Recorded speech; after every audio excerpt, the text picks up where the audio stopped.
a young lady that received the Nobel Peace Prize. She's going to come in and pay her regards to our country, really, to me, but, you know, I'm a representative of the country, nothing else.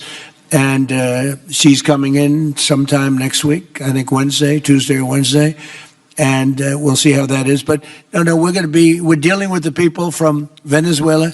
We're dealing with them very well. I think they've been very smart in the way they've dealt with us, frankly, because that whole place could have been obliterated with one more strike, and we didn't want to do that. Thank you so much. I have a question for you on Minneapolis, but on Venezuela and your meeting with Machado next week. If she gives you her Nobel Peace Prize, will that change your view about her running that country?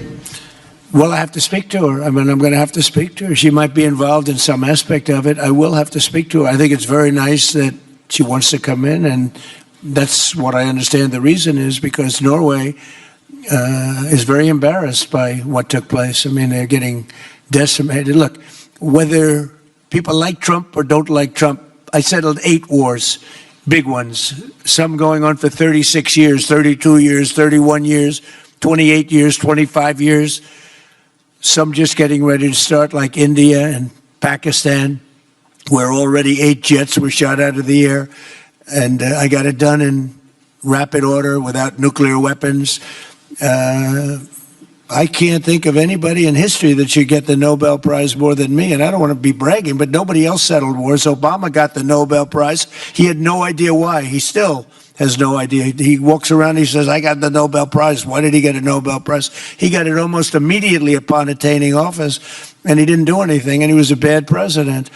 So, I mean, you should get the Nobel Prize for every war you stopped. These were major wars. These were wars that nobody thought could be stopped. President Putin called me, and he said about 2 of the wars that he's been trying to stop them for 10 years. He wasn't able to do it. He couldn't believe it.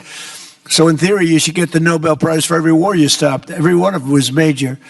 But I don't care about that. What I care about is saving lives. I've saved tens of millions of lives. You know, the Prime Minister of Pakistan came here, and he made a very public statement.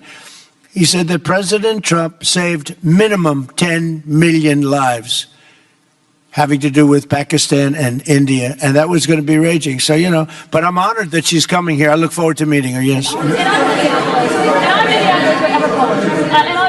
Go ahead. On Minneapolis, Mr. President, I have a follow-up for you. The state officials there have said that the FBI is not sharing evidence with them. Typically, they would conduct a joint investigation, as you know. Do you believe that the FBI should be sharing evidence with state officials in Minnesota? Well, normally I would, but they're crooked officials. I mean, Minneapolis and Minnesota, what a beautiful place, but it's being destroyed.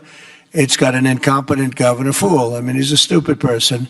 And it looks like the number could be $19 billion stolen from a lot of people, but largely people from Somalia. They buy their vote. They vote in a group. They buy their vote. They sell more Mercedes-Benzes in that area than almost. Can you imagine? You come over with no money, and then shortly thereafter you're driving a Mercedes-Benz. The whole thing is ridiculous. So they're very corrupt people. It's a very corrupt state. I feel that I won Minnesota. I think I won it all 3 times. Nobody's won it since Richard Nixon won it many, many years ago. I won it all 3 times, in my opinion. And it's a corrupt state, a corrupt voting state. And the Republicans ought to get smart and demand on voter ID. They ought to demand maybe same-day voting and all of the other things that you have to have safe election. But I won Minnesota 3 times, and I didn't get credit for it. I did so well in that state every time. The people were crying every time after.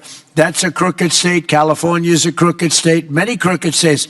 We have a very, very dishonest voting system. The last time I won, 24, the one that just took place, I won because it was too big to rig. You couldn't rig it. It was too big. But I won the state of Minnesota. It's a corrupt voting system with an incompetent governor, a very incompetent governor.